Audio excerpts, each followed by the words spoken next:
Muito bem, vamos começar o programa e daqui a pouco deve ter início a coletiva de imprensa nos Estados Unidos do presidente Luiz Inácio Lula da Silva. Para quem acompanhou aqui ao longo do tempo real, o presidente Lula esteve com o presidente Donald Trump nesse encontro que era esperado desde março. Vamos falar um pouco sobre o que se pode projetar depois das declarações iniciais que foram postadas nas redes sociais, tanto por Lula quanto por Trump. Mas parece ter sido um encontro exitoso. Márcio Coimbra vai tratar do assunto conosco. Ele já está na linha. Professor, boa tarde. Boa tarde, Macalossi. Uma satisfação imensa estar aqui contigo mais uma vez na Rádio Bandeirantes. Só para ressaltar que a qualquer momento pode começar a coletiva. Começando, nós nos deslocamos para ela. Professor, para aproveitar o seu conhecimento sobre a matéria, considerando a natureza desse encontro, que foi a portas fechadas, você acha que teve o dedo da diplomacia aí para desviar de possíveis sobressaltos, até mesmo armadilhas políticas que acabaram vitimando outros chefes de Estado?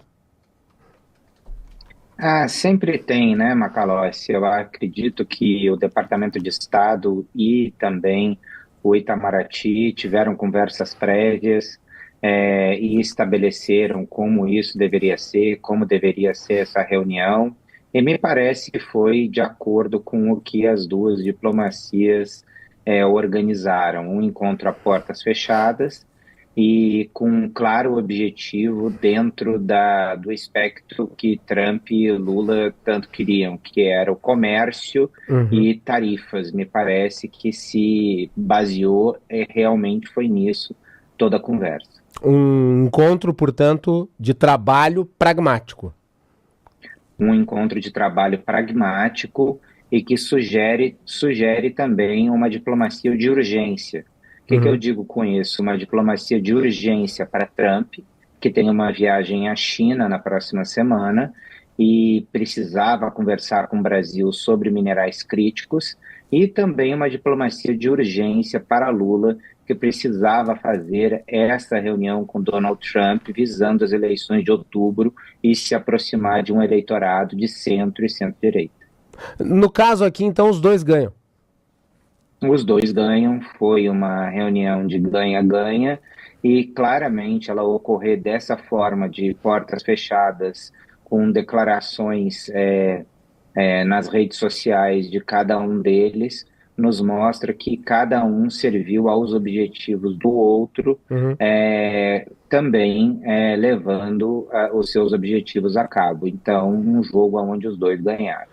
Você teve encontros com autoridades americanas recentemente em missões aí do Instituto Monitor da Democracia em Washington, professor. Eu sei que chegou até a ter encontro com o Marco Rubio, com quem eu sei que você conserva uma relação já de muitos anos. Essa conversa, o senhor acredita que foi para fechar algumas negociações ou para abrir negociações? Foram certamente, Macalossi, para abrir. Quando eu conversei com o Marco Rubio mais recentemente, eu soube que realmente não tinham negociações abertas, mas que o Brasil ele estava diante do objetivo de abrir negociações. E o Trump, como sendo um presidente claramente transacional, é o que a gente sempre fala, colocou o elefante na sala para depois negociar, não só com o Brasil, mas com vários outros países. E o Brasil foi um dos últimos que acabou sentando para negociar com os americanos. Mas claramente o fez, demorou aí bastante tempo, mas o fez. E o presidente Trump, ele é muito pragmático, ele é muito objetivo e ele sabe muito bem o que ele quer. E Lula, com a pressão das eleições, também tinha necessidade de se movimentar nesse sentido. E tanto que o Marco Rubio nem esteve na reunião, né, Macalossi? Ele está na Itália, Sim. numa visita ao Papa, e ali esteve o J.D. Vance, o Lutnick, outros membros sênior Viu o da Scott administração Bassett Trump. também, O né? Scott Bessent, a chefe de gabinete do Trump, ou seja, são pessoas também ali de plena confiança do presidente americano. Ou seja, foi uma reunião com o alto escalão dos dois governos, né? Até porque Um estavam alto os dois escalão. presidentes, mas ela não estava esvaziada dos assessores. Os assessores eram os principais em suas respectivas designações. Exatamente. Agora, a gente precisa entender claramente que aí não foi uma reunião política. A gente vê pelo lado americano de quem esteve, já que o Marco Rubio não esteve, mas esteve o secretário do Tesouro, o vice-presidente, o secretário de Comércio e a chefe de gabinete, isso significa claramente uma indicação do que foi a reunião. Não foi uma reunião para discutir aspectos políticos da Uhum. relação entre os dois países, mas uma relação comercial e tarifas. Foi essa a principal linha de discussão. Temos margem para avançar na questão das tarifas, professor? Acho que eu Certamente, até comentei hoje Macalossi, de manhã, eu acho. entrevistava o ex-ministro Aloysio Nunes Ferreira, Uhum. que serviu como chanceler durante o mandato do presidente Temer e lidou com Trump no primeiro mandato. Um mandato diferente desse, diga-se. Mas me parece que o fator inflacionário pesa aí para um recuo da linha original do Trump em relação a tarifas. Certamente. Agora, o que a gente precisa entender em termos de Estados Unidos é que a questão da inflação é muito importante, ela acabou derrubando o Biden, né? Mas os americanos eles estão claramente focados com o objetivo de fazer negociações comerciais. E o Brasil tem plena capacidade de fazer isso, e já derrubou algumas tarifas. Eu vou a cada 60 dias ao Washington e trabalhei muito na questão das tarifas nos meses recentes, Uhum. inclusive em outubro do ano passado. Em outubro, a gente já conseguiu derrubar grande parte das tarifas para setores específicos e elas continuam caindo. E eu tenho certeza que há espaço para elas caírem. Eu sei de experiência em loco, pelo que eu estou trabalhando, que existe espaço para elas caírem. E a visita do presidente Lula certamente ajuda nesse sentido, porque começa a construir pontes que são importantes para o empresariado e que a gente vai conseguir explorar a partir de agora. Já está tendo movimentação ali na área da Embaixada Brasileira, em que estão os jornalistas. Acabou de entrar o Mauro Vieira, o que indica que em instantes devemos ter o início da coletiva com o presidente Lula para falar sobre esses temas todos e daí ter uma visão mais ampla em relação ao que de fato foi discutido. Professor, eu vou lhe fazer uma última pergunta aqui. E daí foge um pouco da temática reunião Uhum. Trump-Lula, mas eu acho que diz respeito um pouco do momento do Trump.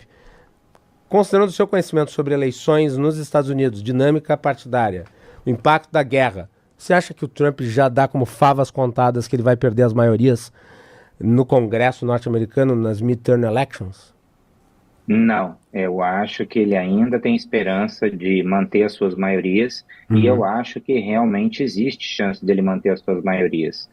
E certamente as eleições serão impactadas pelos movimentos externos, especialmente as guerras, especialmente a do Irã.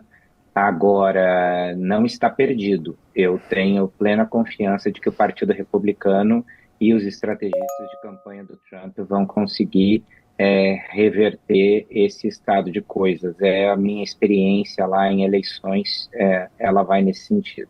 E daí, passando para o Brasil, como é que esse encontro impacta em termos eleitorais, considerando que relações exteriores na dinâmica das eleições brasileiras não são um assunto muito recorrente ou tão importante quanto outros? Olha, o Lula nessa entrevista agora vai vender como uma grande vitória tudo que ele conseguiu, apesar de ele não ter conseguido nada, somente promessas, né? Mas ele vai cantar essa vitória e ele vai tentar mostrar que ele é um presidente que consegue ser recebido por todos os lados do Uhum. espectro político. O objetivo dele é se vender como um nome palatável para a direita e para a centro-direita. Uhum. Mas acontece que essa é uma estratégia que também pode se virar contra ele.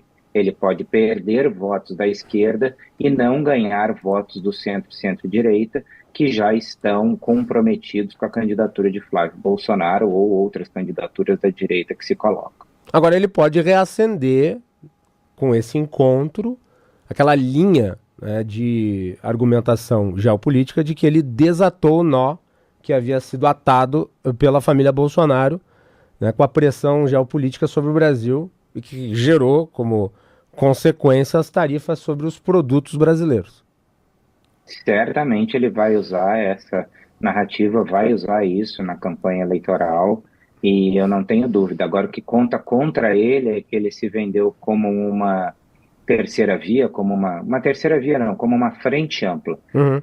nas eleições de 2022 e ele realmente acabou não entregando isso, né?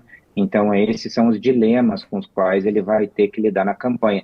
A campanha dele não está perdida, né? Ainda está a chance de 50% para os dois lados, mas uma leve tendência para a direita, até pela onda que a gente vê na América Latina, que é uma onda de eleição de partidos de direita e de centro-direita. E isso sempre acaba tendo influência em eleições no Brasil. Muito bem, professor Márcio Coimbra começou a coletiva com o ministro das Relações Exteriores, Mauro Vieira, fala nesse momento antes do presidente Lula. Eu gostaria de lhe agradecer o tempo para falar aqui no Bandeirantes Acontece nessa tarde de quinta-feira. Obrigado, professor Márcio Coimbra. Eu que agradeço, Macalossi, uma satisfação imensa falar contigo e com a tua enorme audiência na Rádio Bandeirantes. Um grande abraço. 16 horas 12